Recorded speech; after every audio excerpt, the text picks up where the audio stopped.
The first thing we're going to do to make our gnome is to get the ornament hanger portion ready. So take your jute and a ruler and cut a piece that's 18 inches long.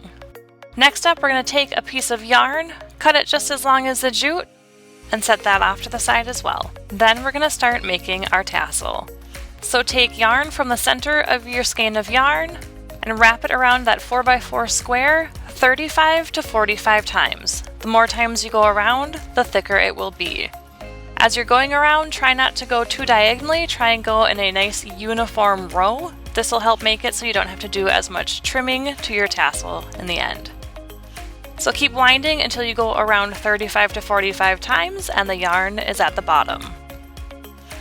Once you've gone around the desired amount of times and your yarn is at the bottom, you'll use the scissors to cut the yarn and separate it from the skein. Then you'll take that piece of jute that you cut previously, you'll slide it underneath the yarn, between the yarn and the cardboard piece, try and center it, pull it to the top, and then you're going to tie a double knot at the top of the yarn and the top of the cardboard piece.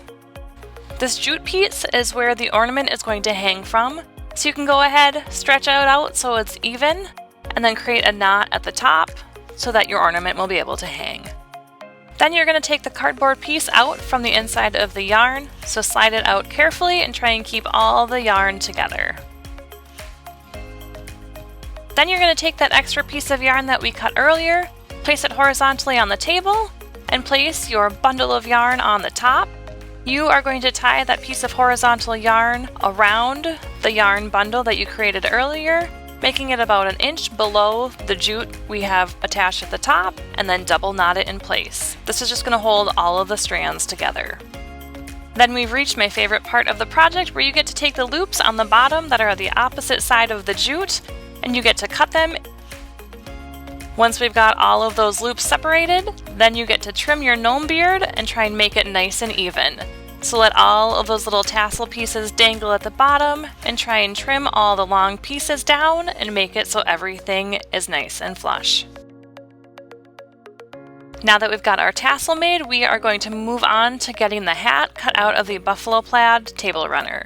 So grab your hat template, cut that out, and then open up your buffalo plaid table runner.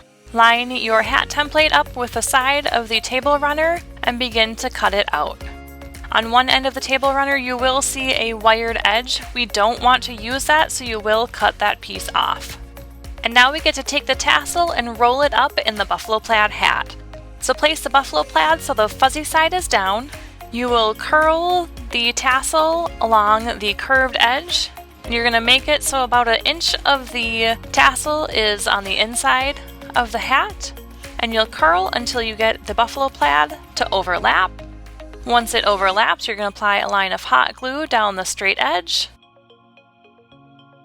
wrap it back up, and you have got the hat created. And then our final steps are to accessorize this cute gnome. So you'll grab a wooden snowflake from the pack. There are 3 different sizes. I chose to use the medium size on most of my gnomes. And then you'll grab a half wooden bead. That is going to be our gnome's nose. You are going to apply a dab of hot glue on the back of that, and then place it on the buffalo plaid on the gnome. And then you'll take the snowflake, put a small little dab of hot glue on the back, put it on the hat of the gnome, and then you've got 1 gnome ornament complete and 8 to go.